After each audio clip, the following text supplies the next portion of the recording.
My next guest is too original to be fungible. Please welcome into the show, Rebecca Walser. Rebecca, thanks for coming on.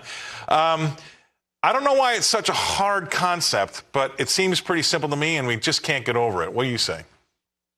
Yeah, and I think it's really important, Scott, to let the audience know, what are we talking about? What country specifically are we talking about? Because we're talking about Qatar, right? So the money was held because of sanctions in a South Korean bank. They were oil sales from Iran to South Korea held there because of the sanctions. But the money has been released to Qatar. And that is, in fact, the problem. It's exactly what you're saying. Yet Blinken can come out and say none of these funds have been actually spent. But Qatar, I think the audience needs to understand, Qatar is the Ukraine to Europe of the Middle East. This is where the Muslim Brotherhood and all of these Islamic extremist organizations get a substantial amount of their funding. And that is, in fact, the problem. We have now had $6 billion released to a group that is really in alignment with this Obama-Biden worldview of the Middle East and supportive of the Palestinian and Hamas type of actions and groups. And that's the problem, Scott.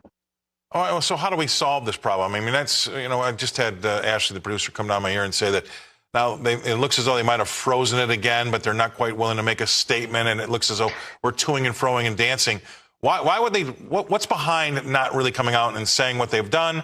And where do we go from here?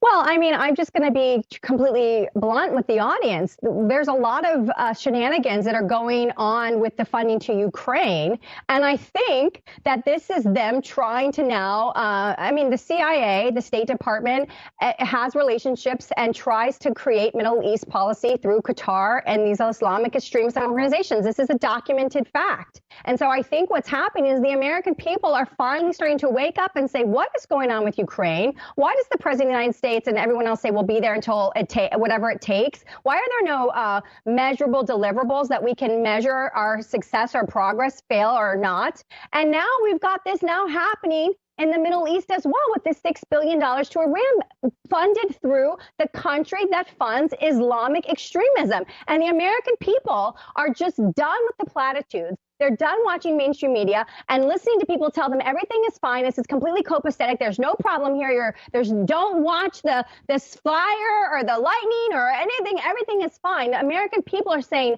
no, enough is enough. You are going to be accountable to us and you're going to answer these questions. And that's what we have to do, Scott. We have to stop being complacent and stop just saying whatever the government does is fine. The social contract with our citizenry has been broken. We talked about this week with Social Security, and it's time for the American people to rise up and start to hold the federal government accountable. Yeah, I mean, and, never mind we're broke. I mean, we're having to sell bonds to raise money to give money away. I mean, where does that make sense in anybody's life? And by the way, the people that are buying our bonds are China pretty much. So we sell bonds to China, take that money and give it away, and we go in debt with these bonds. It's unfathomable. I said in the last segment, listen, the debt service on our money we've spent over the last 3 years on our debt, it's the most that we've spent for the last 50 years, if you combine. I mean, that says something. That's on a skyrocketing up higher if you look at that chart. It's unsustainable. Scott, we issued more bonds through September of this year than we have issued in the last 10 years, with the exception of coronavirus and the pandemic, with that exception. So why? We're supposed to be quantitative tightening. Why are we issuing so much paper? What is going on? Well, it's because we don't have the money that everybody wants to spend. And how is anybody going to go to Washington by saying, I want to cut spending and take away your entitlements? That's the problem. It's an unelectable idea. What do we do? Well, we have to get used to the fact. Here's the problem. Here's what I don't want to happen. I don't want the world to de-dollarize and America wakes up the next day and doesn't have $3 trillion that we spend every year that we can no longer spend because nobody is buying our paper. Japan and China say no more U.S. dollar treasuries. We're not buying them anymore. That is the biggest concern right now, that the G7 countries could go no bid in their treasury auctions and people will start to realize, wow, we can't just keep spending because countries are going to stop buying, and we don't collect enough taxes for the amount of spending that we have. So it is a reckoning point, Scott. This is a inflection reckoning point in the United States of America. I agree. I mean, I did this as a unit when I taught finance at DePaul.